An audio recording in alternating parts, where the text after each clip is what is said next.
తమ ప్రభుత్వం ఇచ్చిన మాట ప్రకారం అమరావతిని పూర్తి చేస్తామన్నారు మున్సిపల్ శాఖ మంత్రి నారాయణ. గత ప్రభుత్వం రాజధానిని పూర్తిగా నిర్లక్ష్యం చేసింది అని ఆరోపించారు. ప్రభుత్వం రాజధాని కోసం 32,000 ఎకరాలను ఎలాంటి లిటిగేషన్ లేకుండా సేకరించింది అన్నారు. కానీ అధికారంలోకి వచ్చిన వైసీపీ ప్రభుత్వం 3 రాజధానులు అంటూ 3 ముక్కలాట ఆడింది అన్నారు. రాజధానిని దేశంలోని టాప్ 5వదిగా తీర్చిదిద్దుతామని అన్నారు. పాత మాస్టర్ ప్లాన్ ప్రకారమే ముందుకు వెళ్తామని అన్నారు. అందుకు ముందు నారాయణ సెక్రటేరియట్ 2వ బ్లాక్ లో మంత్రిగా బాధ్యతలు చేపట్టారు.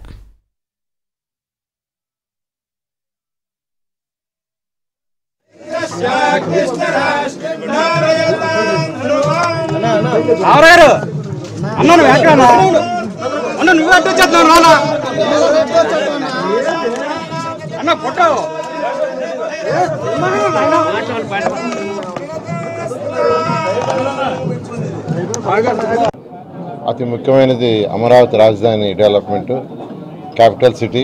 217 చదరపు కిలోమీటర్లతో ఆ రోజు ఇక్కడ క్యాపిటల్ సిటీని డిజైన్ చేయడం జరిగింది. దానికి సంబంధించి 48,000 కోట్ల రూపాయలతో టెండర్లు పిలవటం, వర్క్ స్టార్ట్ చేయడం జరిగింది. దాదాపు 9,000 కోట్ల రూపాయలు పేమెంట్స్ కూడా అప్పుడు పే చేశాం. ఆ రోజు ముఖ్యమంత్రిగా ఉన్న నారా చంద్రబాబు నాయుడు గారు నాకు ఒకటే చెప్పారు, ప్రపంచంలో ఉన్న టాప్ 5 రాజధానిలో ఒకటి చేయాలని. ప్రపంచంలో ఉన్న టాప్ 5 రాజధానిలో ఒకటిగా ఉండాలి. ఒక డిజైన్లే కాదు, ఇక్కడ చేసే ప్రతి పని వల్ల ఆర్థికంగా రాష్ట్రం డెవలప్ కావాలి. ఇక్కడ ఏ యాక్టివిటీ చేసినా దానివల్ల రాష్ట్రంలో ఉన్న పాత జిల్లాలు 13 జిల్లాల్లో ఆర్థికంగా పెరగాలి. బిల్డింగ్లే కాదు, అలా యాక్చువల్గా డిజైన్ చేసాం. దాదాపు 90% అయిపోయినాయి. మంత్రులకు కావచ్చు, సెక్రటరీలకు కావచ్చు, రకరకాల గ్రేడ్ అధికారులకు కావచ్చు చేసాం. 2015 జనవరి 1 ల్యాండ్ పూలింగ్ నోటిఫికేషన్ ఇస్తే 2015 ఫిబ్రవరి 28వ తేదీ అర్ధరాత్రికి 34,000 ఎకరాలని ఒక చిన్న లిటికేషన్లు కూడా లేకుండా రాజధాని కట్టడానికి రైతులు ఇచ్చారు.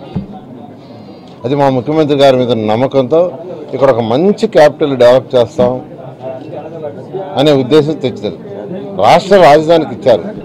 అట్లాంటి రాష్ట్ర రాజధాని యాక్చువల్గా గత ప్రభుత్వం పూర్తిగా నిర్విరామం చేసి 3 రాజధానులు అంటూ 3 ముక్కలాట ఆడి పూర్తిగా నాశనం చేశారు.